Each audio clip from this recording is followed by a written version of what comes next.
Hi there. Welcome back to New to Hill Country. We're here today with Ellie. And Ellie, sorry, give me your name. Ellie Truan. Truan, I'm sorry. It's French. Ellie Truan. We didn't go over that beforehand, so thus things are a little off. Sorry.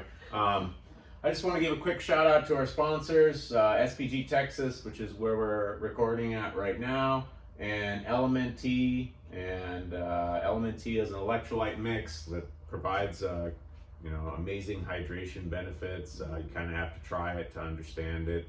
As far as our gym, if you're just tuning in for the first time, we specialize in martial arts, self-defense. We've got programs for adults, kids, and we also have a wonderful yoga and meditation program. So if you're interested in that, just you should be able to find links however you found our podcast here. So anyways, we're here today with Ellie, and Ellie's coming from the Crisis Center. Is the right way to say it? Comal County. Yep. Yeah, great.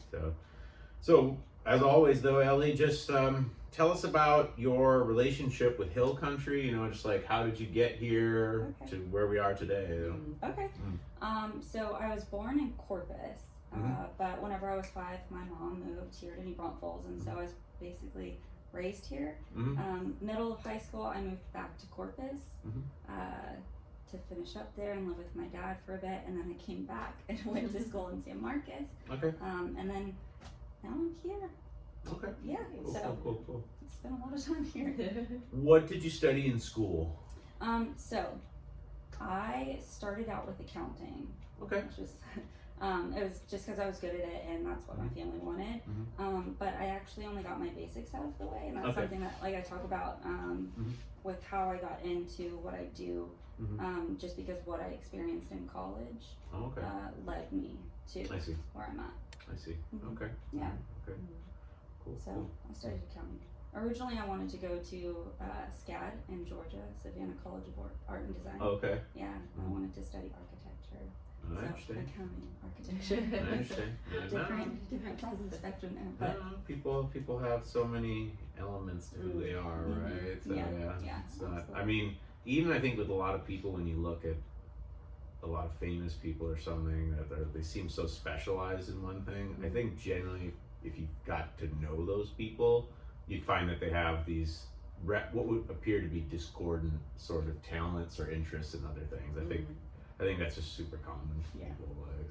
Like the art versus math. It's not really the versus is kind of it's our way of simplifying life, right? So, but yeah, cool. Tell us what you like about the area. Okay. I love that we have 2 rivers here. That's been fantastic having that, growing that, and then Schlitterbahn here. But I would say whenever you really get out into the country, it's just beautiful. I like to be out in nature a lot, and so it's really beautiful.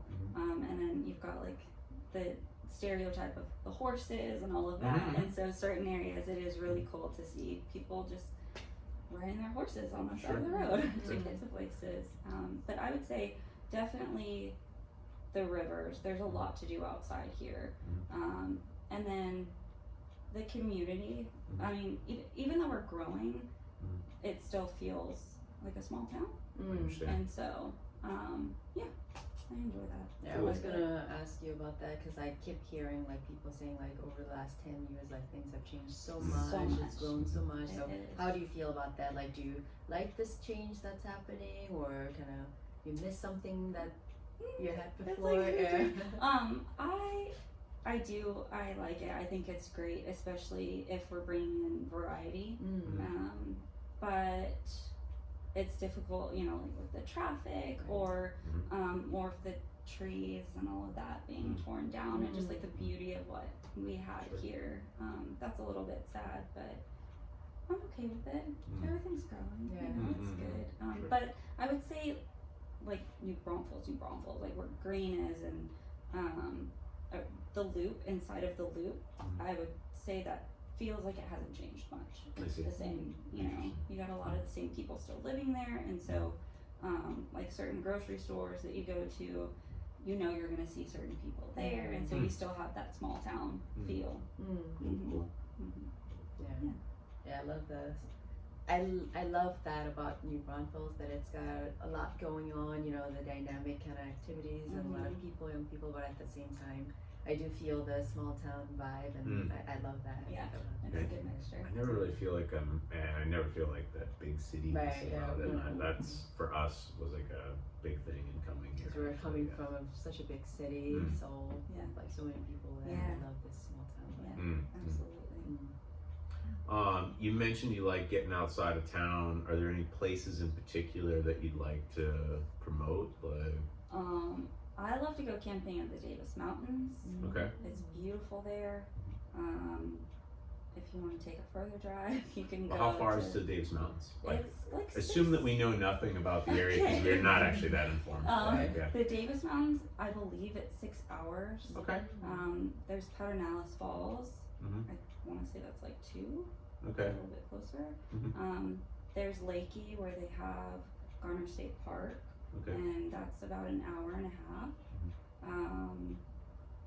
And then if you want to go like way north, you have Guadalupe Mountain State Park.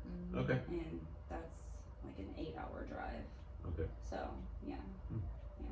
I always say if you're gonna go to West Texas though, always make sure that whenever you see a gas station, stop and fill up, because there are like no gas stations out there. That makes sense. It's just probably spaces out in small communities and stuff like that. I was Yeah. stranded out there and it was Yeah, terrifying. We once upon a time got just straight in Right. southern Illinois. Yeah. We were just heading to probably St. Louis, I would guess. guess so, And yeah. it was just like, oh, we need gas. And it was like, we popped through like 3 or 4 small towns, no gas station. It was like, how's there no gas station? I guess there's a town here, there's gotta be a gas station. It was like the towns were, and I'm not trying to get down on southern Illinois, but the towns were like eerily, almost like, there was like almost no life in them. Yeah, It was just weird. It was a one creepy place we feeling. drove by was a little strange. Yeah, it was just like I couldn't see anybody, and no car was driving, and it was almost like ghost town. We were like, let's get out of here. Yeah. This is like the start of a bad movie Right here. now. Like let's just get Right out of here right now. Yeah. Like this is where the protagonist should just turn around and drive out of Right, town. I right. think we're gonna drive out of town. Let's Yeah. go. Like, Exactly. and I'm sure there was nothing, but like it just felt weird. It was like, so we went to a couple kind of businesses and we're knocking and like no, And it was closed. yeah, and it was like 2 p.m. Like why is this not open? Sort of. It wasn't. That's funny. Yeah, it was weird, but anyways. Yeah, that's kind of what West Texas is like. Is it? A little bit. Mhm. I saw my first tumbleweed. Oh wow. And I got so excited over a tumbleweed, but it's like, that's a thing that you see in Texas, and I've never seen one until I went I there. actually So do not know what that is. So the tumbleweed is like, in like movies where they're like, it'll be like they're out in the desert and it'll be like that, this ball of like kind of ball, almost like hay, like will blow across the scene or something. It's kind of more like it's like a cinematic element to some degree. I would be excited to see that too. I've never seen it, so like something it just kind of like blowing across the screen. It doesn't. Probably haven't watched as many cowboy movies and stuff, so yeah, that's probably why. But I would say those are my favorite places. Wimberley is great too. Yeah. Direction wise, I don't know. Wimberley is maybe like a 30-minute drive. But that's another really cool small town kind of vibe that you have there. Sure. One of our gym members actually is from. He lives up in there. He's got a gym up there too. Bruce, very cool. Bruce is up in Yeah. Wimberley. I mean, there's Austin and there's San Marcos and there's San Antonio. I'm more of a fan of the smaller stuff. I get overwhelmed whenever there's too much going on, and so. But Austin is really cool. I know it has a lot to offer. I just don't go there that much. And same with San Marcos, and then San Antonio. I'm a little more comfortable with. Okay. But yeah, they have a variety of museums that are fantastic. They have the Pearl Brewery over there, and it's really beautiful. So, yeah. Yeah, we run the gym all the time. So we don't get out. We to hear anything, so many good man. things You know, about like we this got area. lists Yeah. upon lists and Yeah, stuff. check this Like place yeah, out. but we don't get out that much. One Then day. Usually when we have the time to get out, it's when everything is shut down because of a lockdown. Yeah, Or something like that. It's exactly. like, well, we've got time. It's like can't go anywhere. But, dang. So yeah.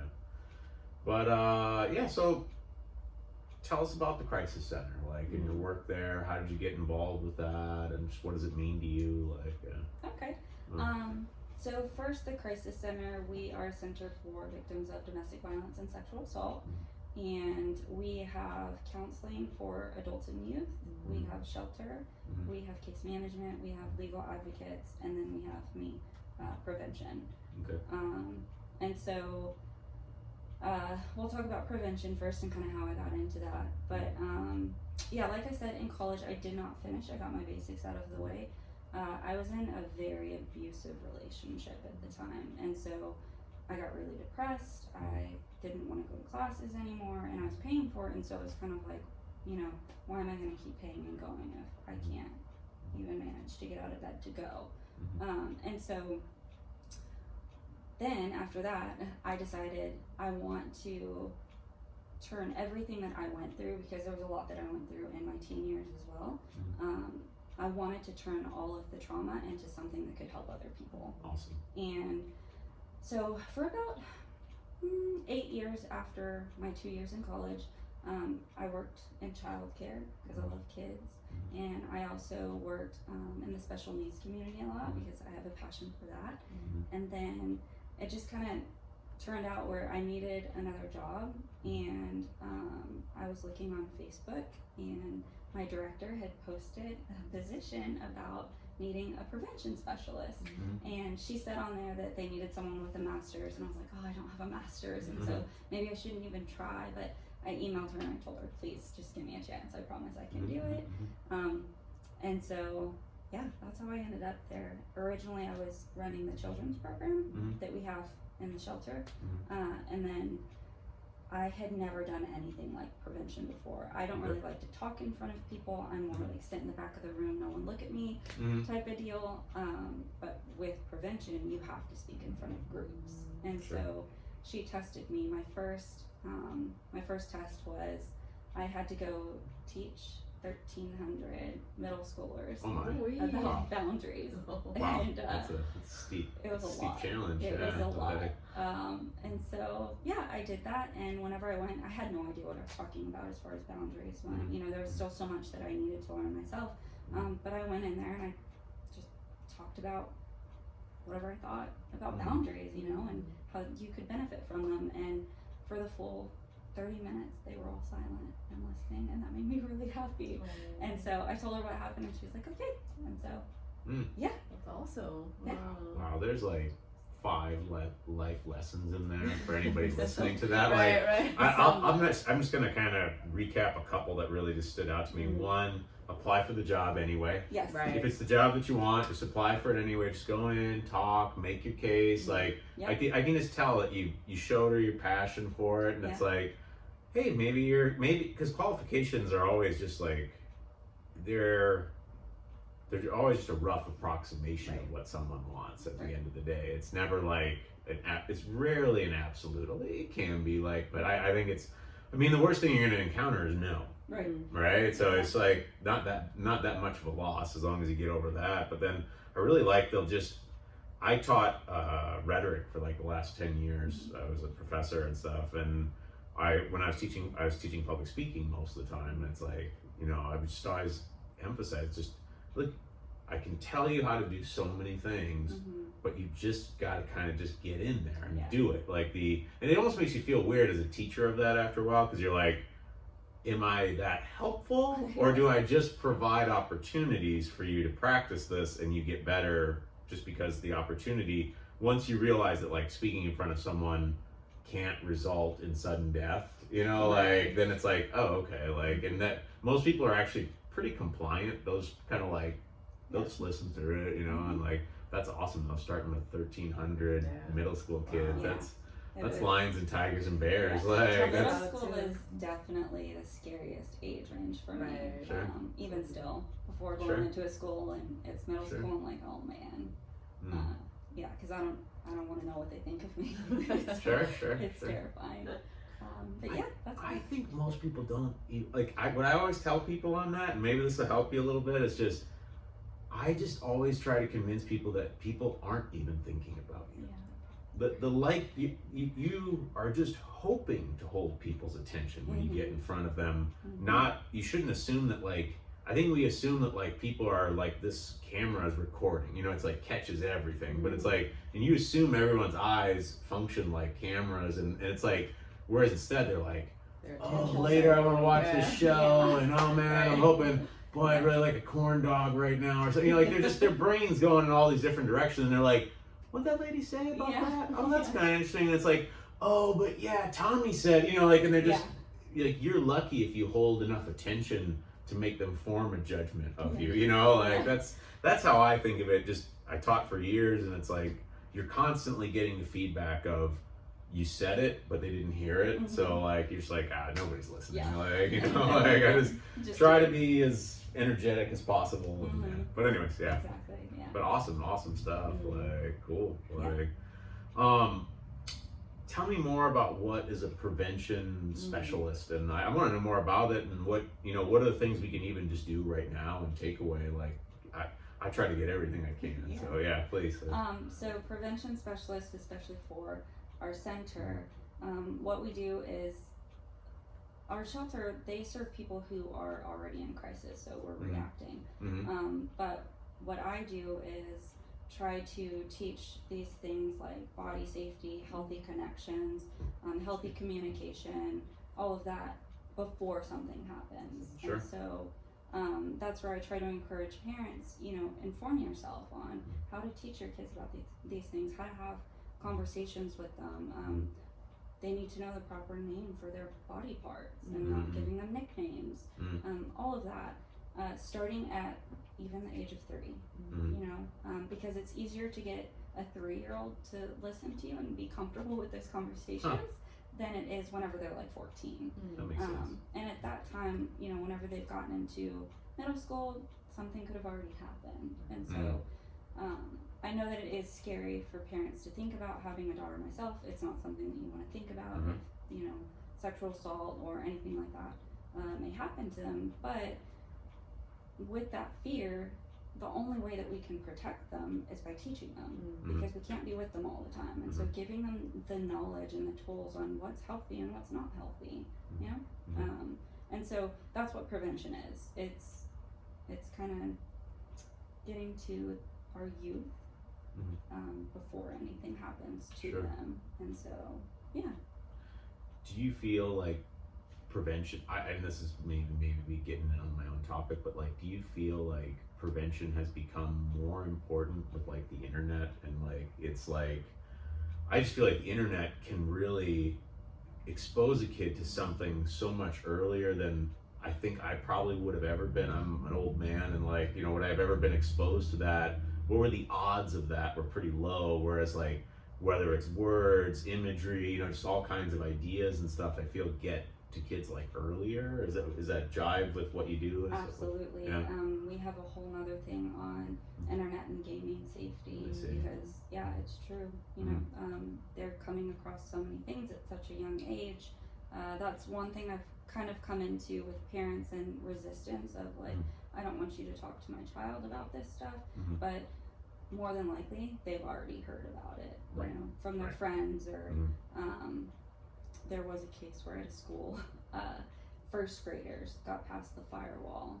They were supposed to be doing math, and they were on YouTube watching stuff that they shouldn't be. And so, you know, kids, they know a lot more than we think, and so it's better for them to get this information from us rather than from somebody else or from somewhere else. But definitely with, you know, YouTube and social media platforms, all of that, they need a lot of that. Do you want an adult that cares about kids to give them this information, or do you want someone who may not care at all to be the delivery method there, right? Like, I think that's someone even who's giving them improper information in order, like the grooming process, you know, where you have people who pretend to be 12 and they're talking to a 12-year-old, and if your 12-year-old doesn't know, like, don't give out personal information, don't meet up with them.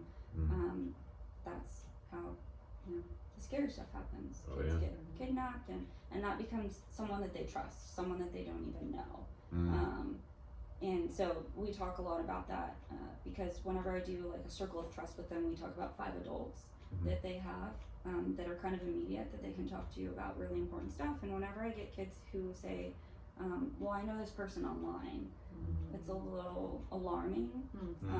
And then also, we still need to have that in-person connection. That's another thing that I'm seeing is a lot of our kids don't know how to have connections with people right in front of them because everything is done behind a screen now too. So that's where the connections part comes in too, is how to build those in-person connections with people, because you need a support system like in person as well. Right. Yeah. And then you were saying like you go out in schools and stuff. Would you ever consider going out into a gym, specifically a gym named SPG Texas, Yes. and doing programs with it? Because we have kids programs, stuff like that. Because I would love to be able to offer that, and so we should talk about that later. Kind of like I would love to have something like that for our kids, and So I was gonna actually ask. Please, sorry.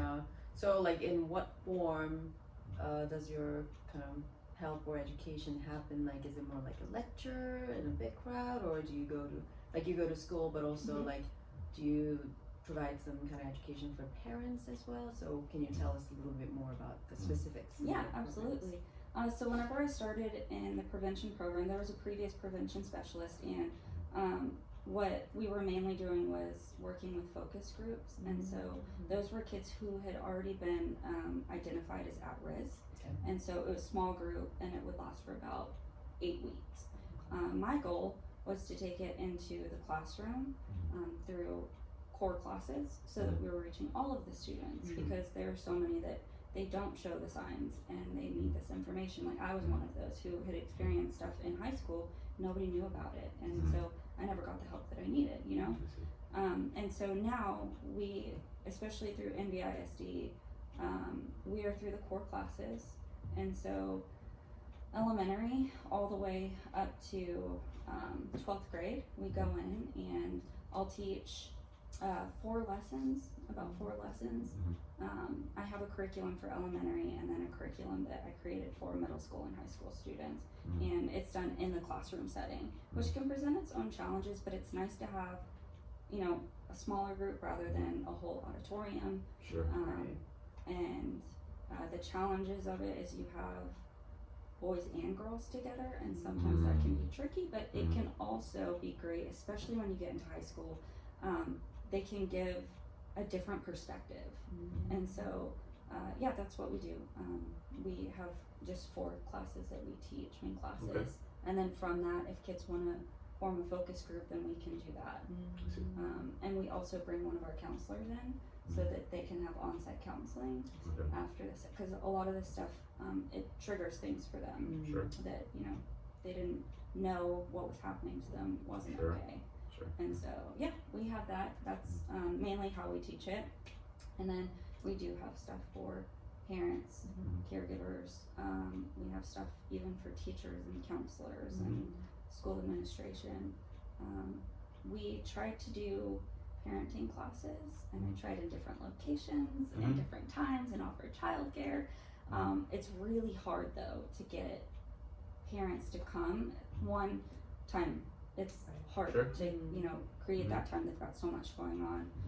And then 2, again, I don't think it's stuff that many people want to know about or really care to hear about. And so that's been one of the biggest challenges with parenting. And so kind of what I've shifted into is creating videos on YouTube from the crisis center, where we're always on our phones, right? And so let's look at something educational, and they don't have to go anywhere.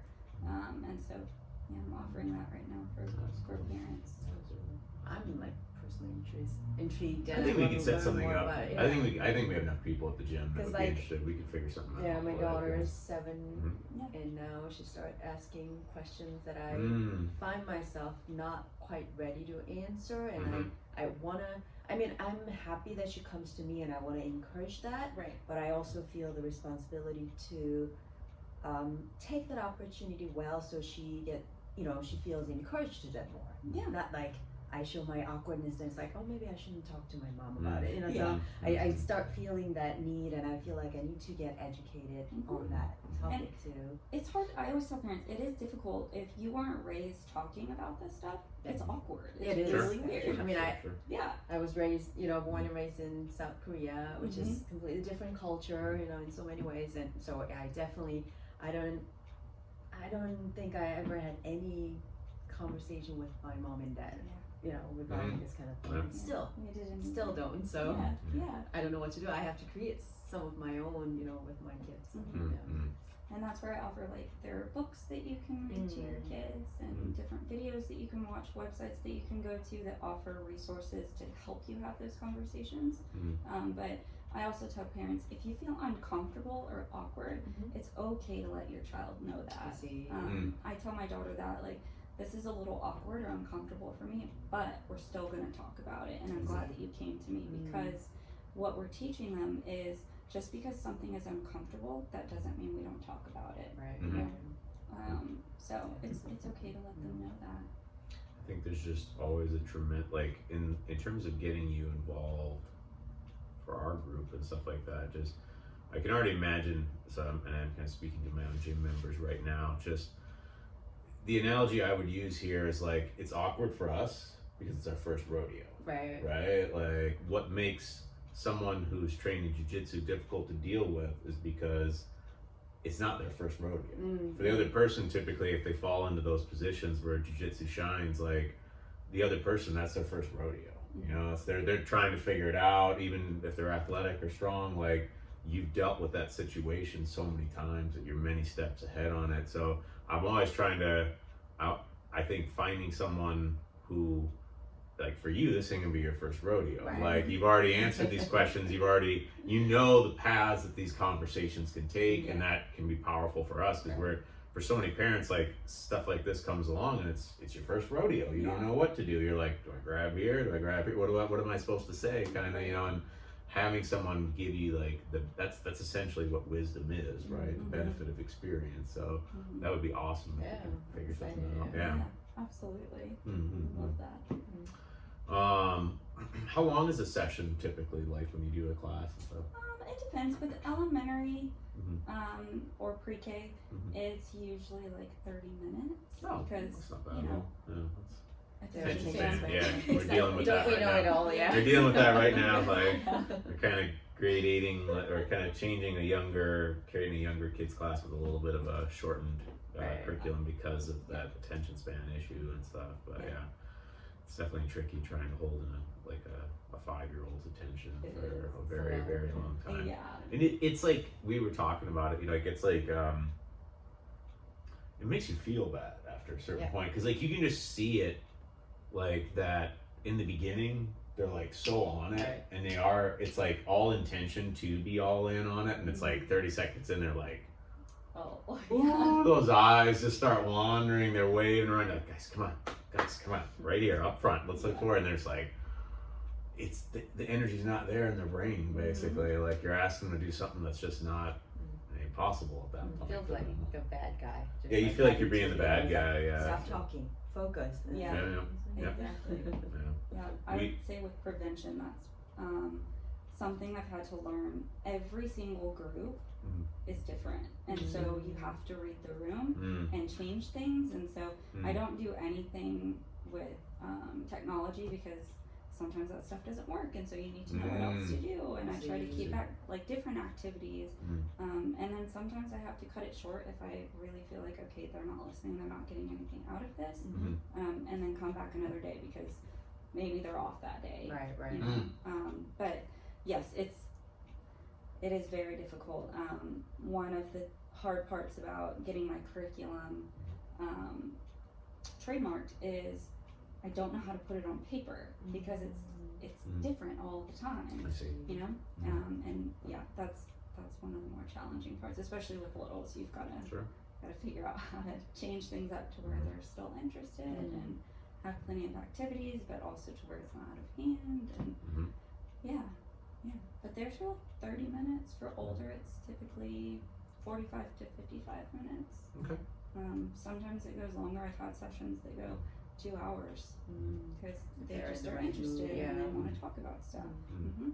And then for parents, I try to only do about an hour at a time. Okay. Yeah, and I'll do different sessions. I see. Mm-hmm. Do you come up with your own curriculum? Like, how do you create that? Yes, mine I just created based off of the things that I experienced and what I wish I would have been told as a child or as a teen. And so that's a lot of how I've created this curriculum.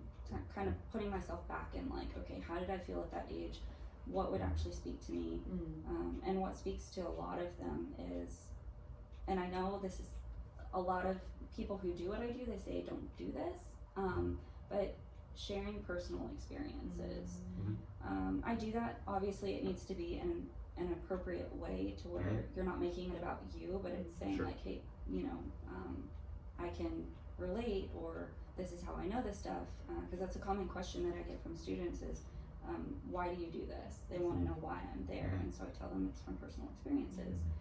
So that's how I've created it, and that's why with every class I also say, if you don't agree with something that I'm saying, challenge me, or challenge each other, because it's a different perspective for all of us. You know, we may have experienced the same things, but we experience it in a different way. And so, but that's how I've created it. It's constantly changing. Yeah, evolving. Yeah. That's awesome. Wow. Cool. I'm really intrigued now. Yeah, I have like two directions I want to go from here. One, I want to know more just about the crisis center and how we reach out to them and stuff like that. And then, let's just start with that. I'll get to I'll unveil my other thing later. But yeah, so kind of keep the mystery alive. But, So the crisis center, right now we are expanding, and so it's a little bit chaotic. Originally we had 40 beds, and now we've expanded like all of the front offices. So it was the front offices, shelter and back, and so now all of the front offices have moved across the street. So admin is over there, and those front offices have become 40 more beds. So now we have 80 beds for shelter. The front population is for, I want to make sure I'm saying it correctly because we're still figuring out like what we're labeling everything as. Remember, it's long form narrative, so you can just explain it through. You don't have to get it super succinct. So yeah. The front pop is for homeless. Crisis. Oh my gosh, hold on. I wrote it down on my phone, but it's more for like the homeless population who are in crisis.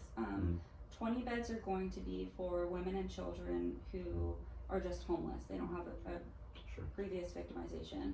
And then the other 20 beds are for women and children who do have previous victimization, but they're homeless and they need help kind of like getting up on their feet and all of that. So that's the front pop. The back pop is for our domestic violence and sexual assault emergency shelter. That one's going to be a little bit more long term, and with them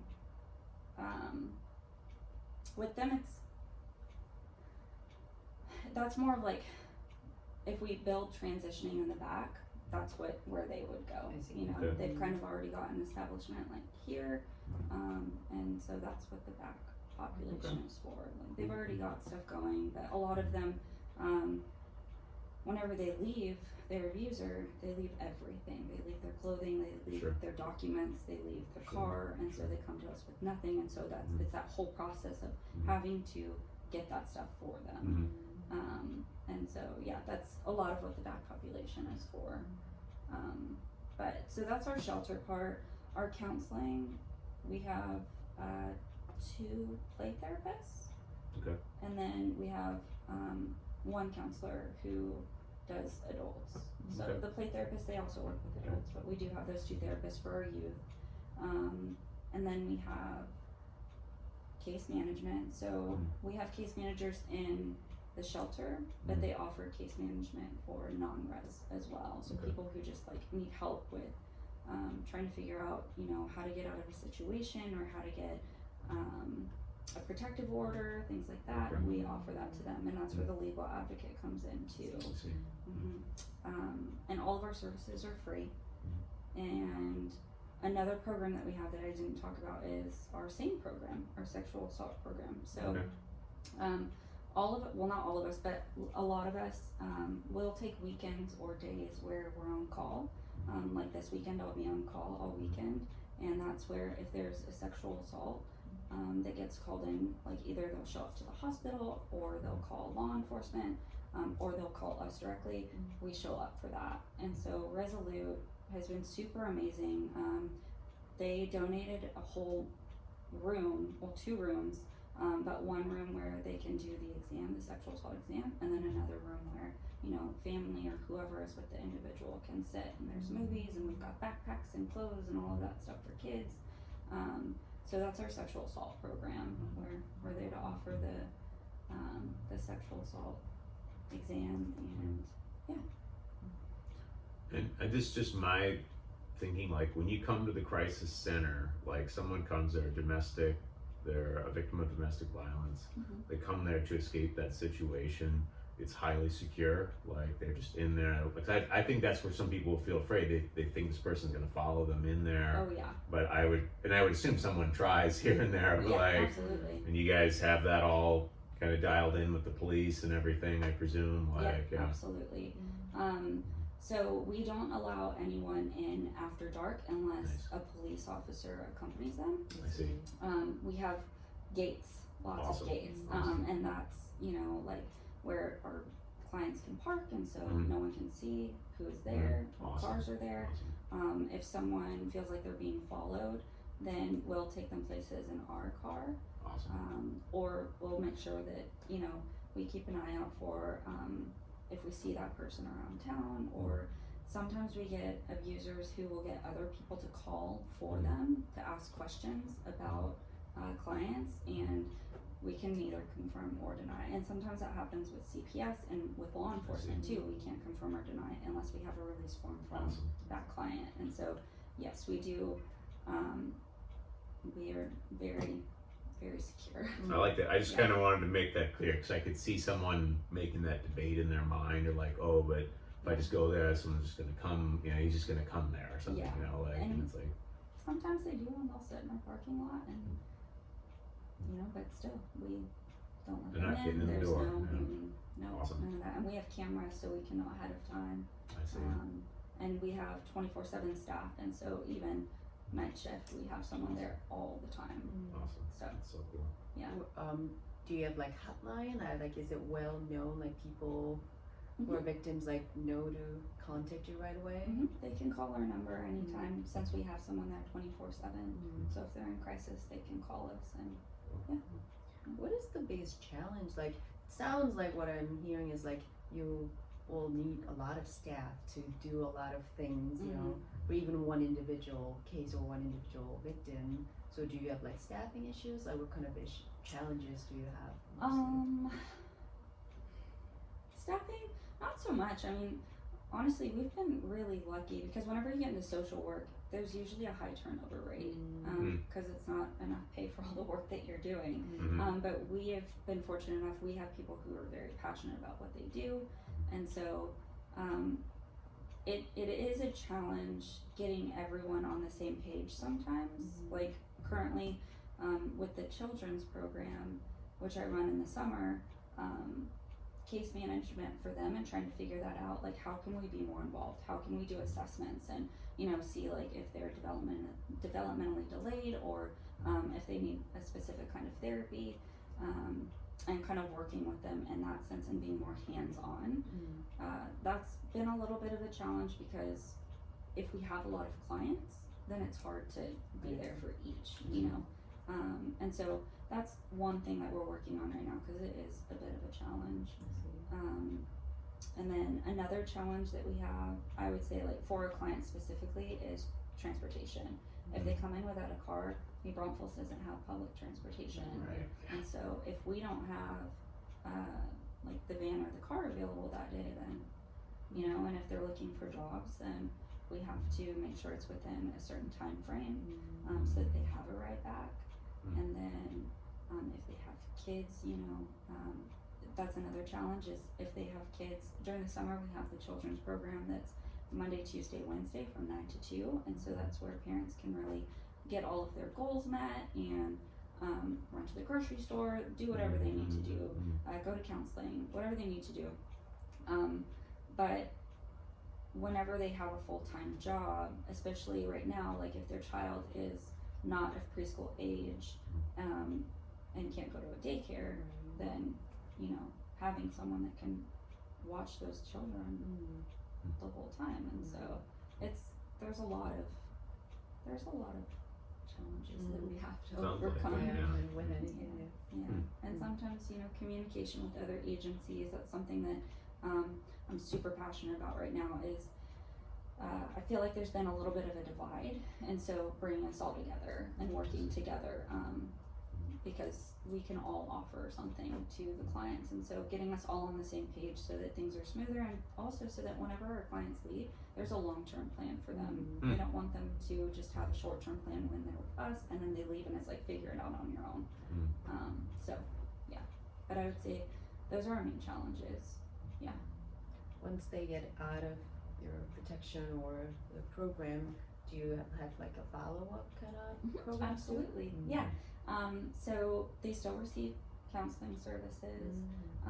They can still, you know, call in if they need help with like funding of any sort or legal of any sort. We're still there for them, absolutely. But we have a lot who call in, who like actually move out of state, who call in and update us on how they're doing. And yeah, that's really awesome. But yeah, we like to keep in contact with them, definitely.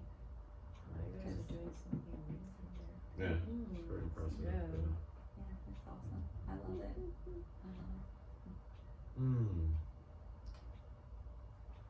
How do I, like, can you just run by like the phone number and like the basic contact, like, you know, just, and I usually like to kind of keep this near the end of the episode, that way it's like right away, like people don't have to like run back through and try to find it and stuff. But Right.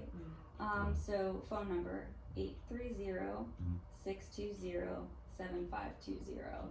Awesome. That line they can call and someone is there 24/7 to answer the Okay. phone. And then our website they can go to, it's crisiscenternb.org. We also have a Facebook page, we have Instagram, we have the YouTube channel now, and so those are all ways that they can reach out to us, you know, send us private messages or leave comments or anything like that, but definitely calling that 830-620-7520. Okay, Yeah. great. Yeah.